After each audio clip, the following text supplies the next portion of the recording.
네, 오늘 부동산 시그널 함께 해주실 전문가분 소개해드립니다. 오늘 JYP홀딩스의 김광섭 이사님과 함께 할게요. 이사님 안녕하세요. 네, 안녕하십니까. 네, 요새 뭐 부동산이 7월 달 또 8월 달 큰 부동산 대책을 내놔서 많은 사람들이 부동산에 대해서 계속적으로 좀 주의를 좀 보고 있습니다. 네, 오늘도 좋은 흐름 찾아가시기 바라겠습니다. 네, 어느덧 8월의 마지막 주도 마무리가 돼가고 있습니다. 오늘 김광섭 이사님과 함께 앞으로 또 가을에 부동산을 준비할 수 있는 다양한 정보들도 전해드릴 테니까요. 끝까지 함께 해주시길 바라겠습니다. 자, 그럼 오늘의 첫 순서 이슈 시그널 출발해 봅니다. 부동산 시장의 흐름을 읽을 수 있도록 다양한 이슈들 짚어드리는 시간인데요. 자, 이사님 오늘은 어떤 내용 살펴볼까요? 네, 뭐 앞서 말씀드린 대로 7월 달과 8월 달에 부동산 대책을 상당히 좀 큰 대책을 좀 내놨습니다. 그래서 현재 뭐 패닉 바잉이니 이제 패닉 셀링이 됐다. 이제 이런 얘기를 많이 하고 있는데요. 일단은 지금 제가 준비한 거 7, 8월 달에 어떤 대책이 있었는지 한번 영상으로 한번 보시겠습니다.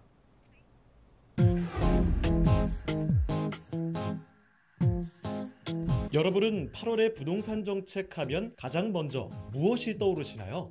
부동산 정책과 더불어 각종 이슈들로 다사다난했던 8월이 어느덧 막바지에 이르렀습니다.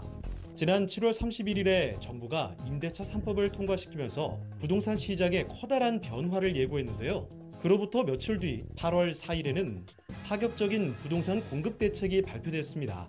신규 택지 개발 등으로 수도권에만 13만 2천 가구의 신규 공급을 하겠다는 내용이었는데요. 또한 11일에는 개정된 민간임대주택 특별법이 국무회의에서 통과되면서 민간 등록임대주택 제도가 사실상 폐지됐습니다. 연이은 부동산 대책 발표로 많은 분들이 지금 같은 상황에서 부동산에 투자해도 될까 고민이 많으실 겁니다. 최근 영혼까지 끌어모아서 집을 산다는 말도 자주 사용되고 있는데요. 다소 과격한 표현이긴 하지만 대출을 비롯해 가능한 모든 방법을 총동원해 집을 산다는 말로 부동산 대책이 초미의 관심사라는 방증이기도 합니다. 앞으로 또 부동산 시장에 어떤 변화가 있을지 귀추가 주목됩니다. 오늘 부동산 시그널에서는 8월에 발표된 주요 부동산 대책에 대해 차근차근 정리해 보겠습니다.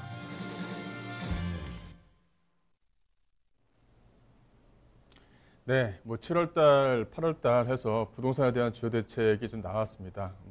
진짜 앞서 말씀드린 영상처럼 영혼을 끌어모아서 아파트를 산다 이런 말이 나올 정도로 좀 과격한 이야기죠. 그런 얘기가 나올 정도로 아파트에 좀 관심 상당히 좀 높습니다.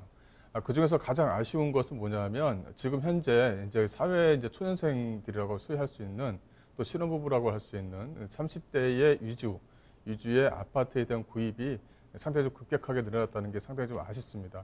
그래서 정부에서 여러 가지 좀 부동산 대책을 내냈고 또 그 중에서 하나 이 공급 대책도 상당히 좀 크게 내놨는데요. 이런 부분을 좀 참고하셔서 앞으로 아파트를 좀 구입하실 좀 사회 초년생 또 이제 신혼부부들에게 조금이나마 좀 도움이 됐으면 좋겠습니다. 어떤 내용이 있었는지 한번 좀 보겠습니다.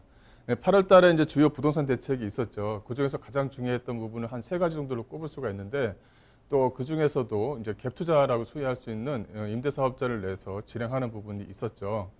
근데 이제 이런 것들이 처음에는 어떻게 보면은 임차인들을 좀 보호해주기 위해서 연 5%의 어떤 그 범위 내에서 임대사업자를 등록을 해서 좀 뭐랄까요, 규제에 맞춰서 진행하게 되면 다양한 혜택을 정부에서 줬습니다. 또 오히려 뭐냐면 이런 것들이 임차인의 어떤 투명성을 확보는 했었지만은 또 오히려 아파트를 갭투자하는 그 양상을 좀 보였던 것도 사실이었습니다.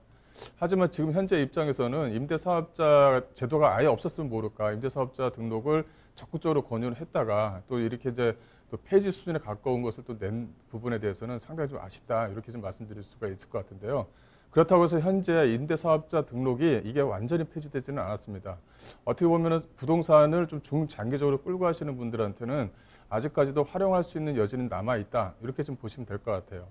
내용을 좀 보시게 되면 주택임대사업자 등록제 개편이 좀 있었는데요. 기존에 단기와 장기로 나눠서 진행했던 부분을 단기는 이제 폐지하고 이 장기 8년이었던 것을 장기 10년으로 연장을 했습니다. 그 안에 이제 아파트가 기존에 이제 포함이 됐었는데 이제 아파트는 아예 빠지게 된 거죠. 그래서 아파트를 놓고 임대사업자 내는 것은 이제부터는 이제 없어지게 됐습니다. 그런 부분이 있고요. 그 외에도 아파트를 제외했지만 다가구라든가 다중, 소위 말하면 다중주택 시설이라든가 이것을 임대사업자를 놓고 진행하는 부분, 또 중장기적으로 끌고 가는 부분에 대한 혜택이라든가 이런 부분은 아직까지 살아있다는 것을 좀 주의해 줄 필요가 있습니다.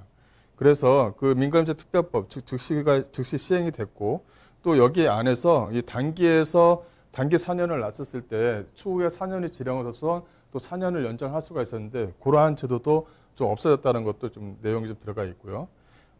등록제도 개편을 보시게 되면 이렇게 의무 임대 기간이 남아 있는 경우에는 기존에는 이렇게 등록 말소가 안 됐었어요. 그러니까 4년, 8년 이렇게 이제 했었을 때는 그 기간 내에 폐지를 했을 경우에는 이제 과태료를 물었었죠. 이제 그렇지는 않습니다. 이제 현재 의무 사항을 준수한 이런 어떤 적법 사용자께서는 기간이 좀 남아있다 하더라도 이 등록 말소가 좀 가능하게 됐다는 것이고요.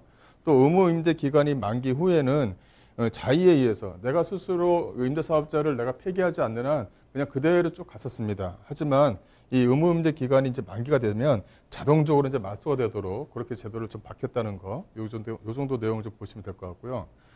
그래서 이제 주택임대 사업자의 등록제 개편 이런 부분에 대해서 좀 문의 전화가 좀 있었는데 이 자진이나 자동 등록 말소한 경우에 이 추징이 좀 면제됐다는 부분, 이런 부분이 있었다는 거. 또 소득세나 법인세, 이 종부세에 대한 어떤 요건, 의무 경과 전에 이렇게 등록 말소하는 경우에도 이 감면받은 세금을 이렇게 추징하지 않고 그대로 진행한다는 거, 이런 거 좀 알아주셨으면 좋겠고요. 여기 보시게 되면 재건축, 재개발로 인해 등록 말소 후 폐지되는 그런 유형이 있었죠.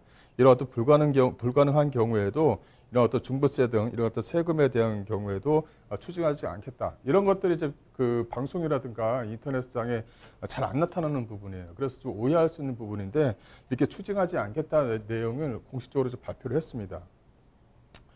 또 이제 제도 개편 중에 좀 보시게 되면 이렇게 의무 임대 기간이 2분의 1 이상 남아 있는 경우에요. 2분의 1 이상 남아 있는 경우에만 이런 어떤 조치가 좀 적용된다. 이렇게 좀 보시면 될 것 같아요. 내용을 좀 보시게 되면 의무 임대 기간 민 충족 시에도 임대주택에 대한 양도세 중과 배제, 또 자진 자동 등록 말소로 의무 임대 기간 충족치 않고 양도하는 경우에도 이 다주택자 양도세 중과 배제 및 법인세 중과를 좀 배제하겠다. 이 내용이 좀 들어가 있습니다. 이거는 의무 임대 기간이 이제 2분의 1, 한 절반 이상이 넘었을 경우에 이제 해당되는 부분이다. 이런 것도 좀 주의해서 알고 있을 필요가 있습니다. 또 이제 거주주택에 대한 1세대 1주택에 대한 비과세 적용 이런 부분도 있는데요. 현행 같은 경우는 이렇게 임대사업자 임대주택 외에 거주주택 양도 시 1세대 1주택 양도세 비과세를 적용하는데 이렇게 의무 임대 기간이 이렇게 남아 있었잖아요. 근데 자동 등록 말소로 인해서 의무 임대 기간 충족하지 않더라도 임대사업자가 내가 거주하고 있는 주택을 임대주택 말소한 후에 5년 내에 양도하는 경우에는 이렇게 1세대 1주택 양도세 비과세를 좀 인정을 합니다. 이런 부분도 정확하게 좀 알고 계셔야 돼요. 그래서 내가 거주하는 주택을 비과세를 받기 위해서 사실은 임대사업자를 내는 거지 않습니까? 이렇게 의무 임대 기간을 다 차지하지 않는다 하더라도 또 중간에 말소한다 하더라도 말소 후 5년 내에 내가 거주하는 주택을 양도하는 경우에는 이게 비과세를 이렇게 인정해 준다는 거, 이런 것도 좀 주의하실 필요가 있습니다. 이런 내용이 있고요. 또 하나 중요한 부분은 이제 계약갱신 청구권입니다. 이게 이제 임대차 3법 중에 가장 중요했던 부분 중에 한 군데였었죠. 그래서 소위 말하면 이제 집주인에 대한 개념, 그러니까 집주인과 임차인 이런 개념이 아니고 임대인과 임차인, 이게 대등한 관계를 어느 정도 선까지 올려놨다. 요게 좀 평가를 좀 받는 부분입니다. 과거 같은 경우는 이제 집주인이 예를 들어서 가격을 올리면 가격을 올린 대로 내가 들어와 살든지 아니면 나가든지 선택할 수 있는 것이 이 부분밖에 없었는데 이제는 그 임대인한테 내가 계약갱신 청구권을 행사해서 향후 2년 동안은 좀 더 생활할 수 있는 것을 좀 보장받았다. 그래서 임대인과 임차인의 어떤 대등한 관계를 어느 정도 임차인에게 좀 주어줬다라는 것이죠. 이런 부분 내용을 좀 보시게 되면 임차인은 언제부터 임대인에게 계약갱신이 요구가 가능하냐, 이런 내용이 있죠. 임대차 기간이 끝나기 6개월 전부터 1개월 전까지 해당 기간만 되면 이 청구가 가능합니다. 이런 부분이 있고요. 또 임차인에게 총 몇 회 이상 계약갱신 청구권이 부여되는지인데 이런 부분은 한 번에 해당되는 거예요. 한 번. 그러니까 임대인에게 요구하는 계약갱신 청구권은 한 번에 해당됩니다. 그래서 2년 동안 보장을 받는다. 그래서 이제 다른 쪽에서는 임차인을 좀 더 많이 보장을 해줘야 된다. 한 3년 동안 해줘야 된다. 뭐 이런 내용이 좀 남아있는 부분이고요.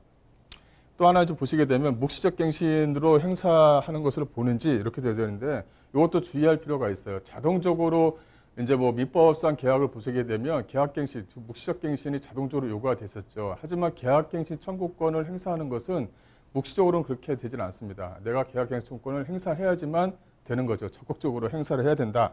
이런 내용이 있어요. 그래서 개정 법률에 따르면 이 계약갱신 요구권의 행사는 명확한 의사표시로 하는 경우에 하나다. 이렇게 좀 되어져 있습니다. 사례를 좀 하나 갖고 오면 임차인 갑과 임대인 을이 17년 9월부터 19년 9월까지 최초 전세 계약을 맺었고 묵시적으로 19년 9월부터 20년 9월까지 계약갱신이 된 경우에도 임차인 갑은 임대인 을에 대하여 계약갱신 요구권을 행사 가능합니다. 이제 묵시적 갱신이 됐죠. 그래서 21년 9월 달에 만기가 됐어요. 그래서 21년 6월 달, 8월 달에 이렇게 계약갱신 청구권 행사를 하면 향후 2년 동안 또 이제 전세로 살 수 있는 그런 기간이 이제 보장을 받는다. 이런 내용이 좀 포함이 되어져 있는 겁니다. 그래서 내용을 한 번 더 보시게 되면 이렇게 임차인 갑이 20년 8월 달에 계약갱신 요구권을 행사하여 5% 미만의 임대료를 조정하거나 조정하는 거죠. 이렇게 조정하거나 아니면 예를 들어서 임대인이 8%를 증액을 했어요. 8% 증액하면 임대차 계약관계를 유지를 합니다. 그냥 유지를 하고 계약기간 추후에 이제 계약기간이 도래해서 됐는 경우에는 그때 이제 계약갱신을 한번 행사하든지 이 선택을 할 수가 있다는 것이죠. 선택을 해서 진행할 수가 있다라고 이제 보시면 될 것 같습니다. 그다음에 이제 공급주택에 대한 확대 방안입니다. 상당히 좀 중요한 부분이죠. 그래서 현재 아파트를 구입하고자 하시는 분들, 또 신혼부부라든가 어떤 이런 부분들에게는 현재 이런 공급 대책을 좀 더 주의 깊게 좀 보실 필요가 있다. 근데 이게 향후 미래에 대한 어떤 미래에 대한 예견을 뭐 멀리 내다보고 하는 것이 아니라 당장 내년부터 진행되는 부분이 있습니다. 이제 뭐 서울이라든가 경기도권, 즉 수도권 쪽 주변 지역의 아파트 공급을 좀 확실하게, 정확하게 하겠다라는 어떤 그런 내용을 계속적으로 현재 좀 발표를 하고 있습니다. 그래서 수도권 지역이라든가 서울 지역에 거주하시는 어떤 그 신혼부부라든가 청년 이런 아파트를 구입하고자 하시는 분들한테는 구체적으로 좀 봐야 될 필요가 있다. 그래서 현재 기존에 있는 가격보다도 상당히 저렴하게 분양하는 부분이 있으니까요. 현재 주택 공급 방안을 좀 보시게 되면 주택 총 26만 2천 호에 플러스 알파추를 추가 공급하죠. 그래서 신규 공급하는 거 13만 2천 호, 또 공공분야 사전청약에서 기존에 3만 호였던 것을 플러스 알파를 시켜서 6만 호 정도를 이제 사전청약 제도로 이제 분양을 합니다. 또 기존에 발표되었던 약 한 7만 호까지 다 포함해서 진행하겠다라는 내용이 좀 포함이 되어져 있고요. 근데 어느 지역에 이제 할 거냐, 어떻게 할 거냐, 이제 그 중에서 이제 몇 가지를 좀 들자면 이렇게 신규 택지를 발굴하겠다. 이제 소위 말하면 이제 미니 신도시, 과거에 뭐냐면 신도시급으로 만들어서 또 유태형급으로 만들어서 진행하는 것보다는 기존에 남아있는 유유부지를 적극적으로 활용하겠다. 상당히 좀 구체적이죠. 그래서 신규 택지를 발굴하겠다라는 내용이 있는데 이게 신규 택지를 보시게 되면 서울에 이렇게 핵심 지역이 있습니다. 서울의 외곽이라든가 수도권 외곽 지역에 이제 포함되어져 있는 부지들이 아니라 거의 대부분이 서울 안쪽, 안 그러면 그 경기도권 안쪽에서 서울하고 어떤 접근관에서 상당히 용이한 지역들에서 신규 택지를 좀 발굴하는 그런 게 좀 있고요. 또 하나는 이제 3기 신도시에 좀 용전지를 상향해서 기존 사업을 좀 고민을 하겠다라는 것이죠. 그래서 용전지를 상향하는 이런 것들 안에 또 이제 재건축을 하는 이런 것들 안에 이제 공공성을 집어넣어서 어떤 투명성을 적극적으로 활용을 하고 대신에 기부 체납을 과거에는 뭐 학교라든가 이 공공시설 또 도로라든가 이런 것으로 해서 기부 체납을 받았었는데 그렇지 않고 이 조합과 서로 간에 윈윈할 수 있도록 용전지를 상향시켜서 그중에 절반을 임대 아파트로 좀 전환할 수 있도록 그런 식으로 해서 기부 채널을 받겠다라는 내용이 좀 포함이 되어져 있죠. 이런 내용이 좀 포함이 되어져 있습니다. 또 하나 그 안쪽에 뭐 노후공고 임대를 좀 재정비한다든가 뭐 현재 좀 공실이 많은 상가와 오피스를 개량화해서 이것을 적극적으로 활용하겠다라는 내용이 또 포함이 되어져 있습니다. 내용을 좀 잠깐 보시게 되면 이제 기존 재건축에서 용적률을 상향시켜 주는 것은 이렇게 한 50% 정도 50% 정도를 용적률을 상회했죠. 그래서 250% 정도를 300%로 상회하면 거기서 약 한 50% 정도의 2분의 1인 한 50% 정도를 이렇게 이제 가져가는 겁니다. 임대 사업자로. 임대로 가져가는 거죠. 그래서 현재 뭐 임대 아파트를 뭐 강남 쪽에서 임대 아파트를 넣니 안 넣니 그것 때문에 뭐 아파트 가격이 떨어지니 뭐 이런 얘기들이 방송이나 인터넷에서 나오는데 그거 보면 참 상당히 좀 아쉽습니다. 이렇게 이제 이런 것들을 적극적으로 뭐냐면 500%까지 거의 절반 그 250%면 500%까지 확대 적용하겠다라는 것이죠.